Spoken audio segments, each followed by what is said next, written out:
On today's episode of Blown Out, special guest star, I'm going to attempt to cut through this pipe. They said it couldn't be done. Now keep in mind, he's the manager type. See how clean he is? All right, give it a try, Russ. It's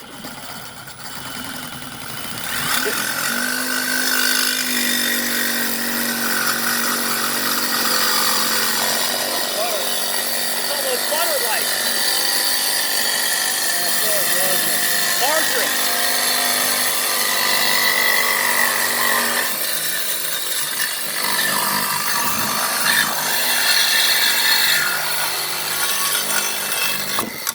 So it took about 30 seconds to cut through it.